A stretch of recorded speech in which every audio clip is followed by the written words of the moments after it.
Hello বন্ধুরা, তো আজকে আমি আবার একটা নতুন রেসিপি তোমাদের সাথে শেয়ার করছি। সেটা হলো ডিমের কারি। তো আমি আজকে হাঁসের ডিম করে দেখাচ্ছি। তো পোলট্রির ডিমও আমি এভাবেই করে থাকি। তো প্রথমে আমি গরম জলে ডিমগুলো সিদ্ধ করে নিচ্ছি, আর ডিমের সঙ্গে আমি একটুখানি আলুও দিয়েছি। এরপর একটুখানি নুন দিয়ে দেব। তো ডিম আলুটা সিদ্ধ হয়ে গেলে আমি কড়াইয়ে সর্ষের তেল দিয়েছি। কড়াইয়ে সর্ষের তেল দেওয়ার পর আমি তেজপাতা আর কাঁচা লঙ্কা দিয়ে দিলাম। তেজপাতা আর কাঁচা লঙ্কাটা একটুখানি গরম হয়ে গেলে আমি পেঁয়াজ আর টমেটো বাটা দিয়ে দিচ্ছি 2 চামচের মতন। পেঁয়াজ আর টমেটো বাটার সাথে আমি আদা রসুন বাটা দিলাম। এর সাথে আমার কাঁচা লঙ্কাও হালকা বাটা আছে। এরপর আমি স্বাদ মতো নুন দিচ্ছি। এরপর হলুদ গুঁড়ো দিলাম। তারপরে আমি একটুখানি জিরে গুঁড়ো আর ধনে গুঁড়ো দিয়ে দেব।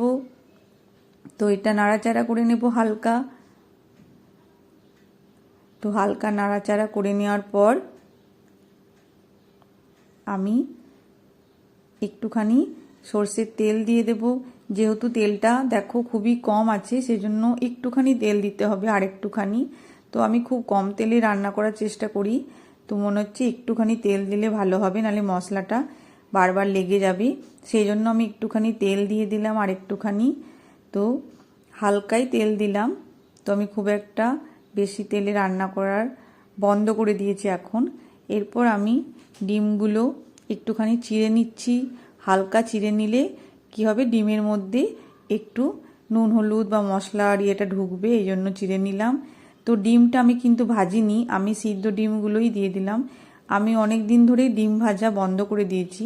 আমার মনে হয় ডিমটা না ভাজলেই ভালো, ডিমের গুণাগুণ নষ্ট হয়ে যায় ভাজলে।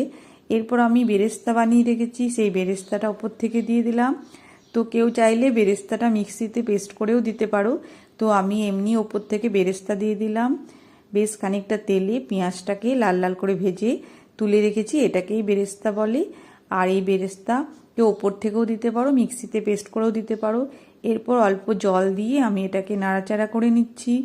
তো একটুখানি জল দিলাম, আর একটুখানি কাশ্মীরি লঙ্কার গুঁড়ো দিচ্ছি। কাশ্মীরি লঙ্কার গুঁড়োটা দিলে কি হবে, কালারটা ভালো আসে, সেই জন্য আমি কাশ্মীরি লঙ্কার গুঁড়ো ইউজ করছি।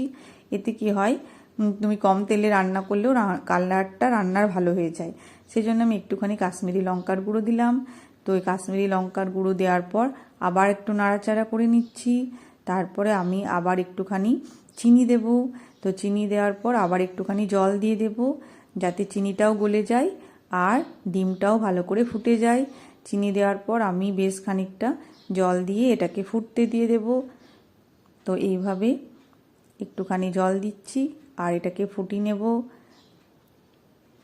তো ভালো করে ফুটিয়ে নিয়ে ধনেপাতা ওপর থেকে দিয়ে নামিয়ে নিলেই আমার রেডি হয়ে যাবে হাঁসের ডিমের কারি।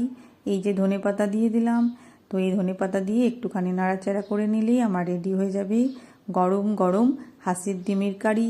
আর হাঁসের ডিম খেতে তো আমাদের মোটামুটি সবারই খুব ভালো লাগে।